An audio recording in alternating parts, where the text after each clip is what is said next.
शहर पोलिसांनी लोकांमध्ये विश्वास निर्माण करण्यासाठी काढलेल्या रूट मार्च नंतर केवळ काही तासातच शांतीनगर परिसरात गुन्हेगारांनी खुलेआम दहशत माजवली। धारदार शस्त्र हातात घेऊन गुंडांनी गाड्याची तोडफोड करत दंगल केली। या घटनेमुळे पोलिसांच्या कार्यप्रणालीवर गंभीर प्रश्नचिन्ह उपस्थित झाले आहे।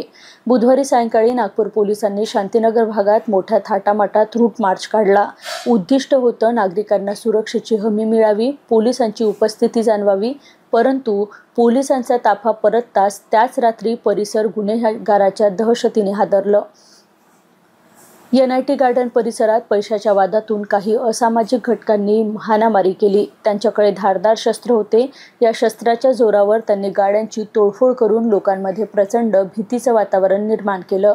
स्थानिकांनी पोलिसांच्या दाव्यावर प्रश्न उपस्थित करताना सांगितलं की रूट मार्चचा या गुंडावर काहीच परिणाम झाला नाही, उलट ते अजूनही बेधडकपणे परिसरात फिरत आहे। घटनेची माहिती मिळताच शांतीनगर पोलिसांनी तातडीने हालचाल केली। कारवाई करत 17 आरोपींना अटक करण्यात आली आहे। सध्या या प्रकरणाचा अधिक तपास सुरू आहे।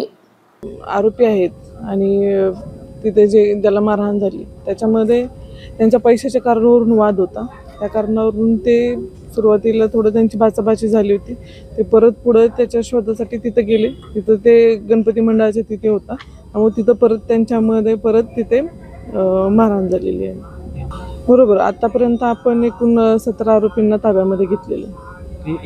यामधील काही आरोपींचा आहे पूर्वीचा रेकॉर्ड आहे। आतापर्यंत जी माहिती आलेली आहे त्याच्यावरून त्यांच्या आपसी पैशाचा वाद असल्याचं कारण आपल्याला कळलेलं आहे। अजून अपडेट्स आपल्याला मिळतील। बरोबर, एक 8-9 गाड्यांची तोडफोड झालेली आहे।